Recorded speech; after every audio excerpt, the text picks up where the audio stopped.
Welcome to my core series, IGTV in real time, part 6. So here's a side plank. All of these are in real time, so I'm going to do 8 reps. But I am going to show you a modification because this is quite challenging to be in that full side plank. So check out the other side. If you prefer, you can start with this modification for both sides. Bend that bottom leg so you have a little bit more stability. It's not quite as challenging, but you're still working that oblique area. Pull up into that bottom oblique. Squeeze the top glute. Lengthen that top leg and make sure you don't crumble into that shoulder. So you're nice and stable, your neck is long, you're not shrugging. We're going to continue with that same side plank modified move. Really pull up into that bottom oblique. And a lot of this is just really feeling the focus of that contraction. We're going to take that move and now work that top oblique. So notice how I'm still touching down with the toes to start. You can challenge yourself with leaving the legs airborne.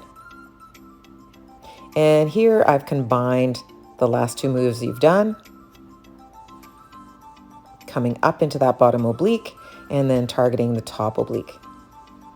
8 reps each, but honestly, you can pause the video if you want to do 15 to 20, go for it.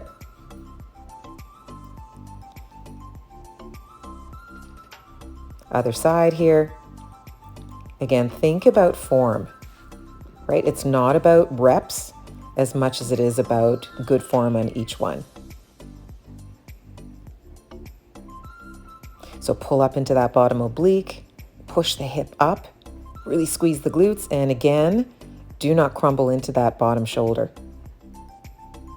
You're exhaling on the exertion, by the way. So here is the 2 versions. You can have the toes down,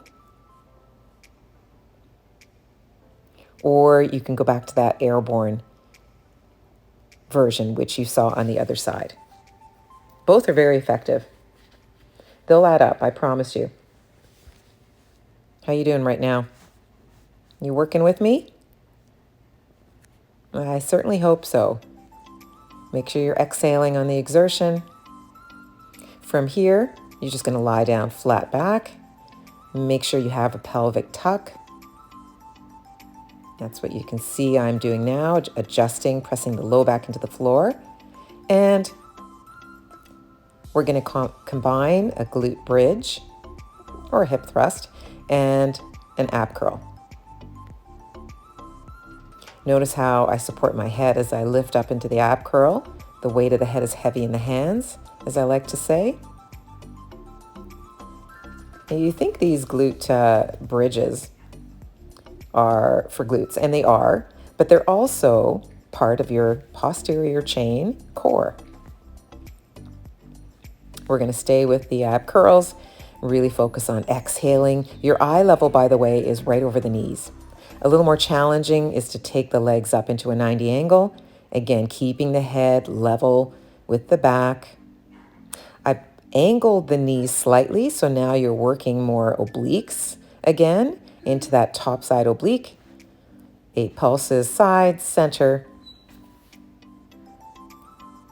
and then angle the knees the other way. Really exhale and enjoy these guys.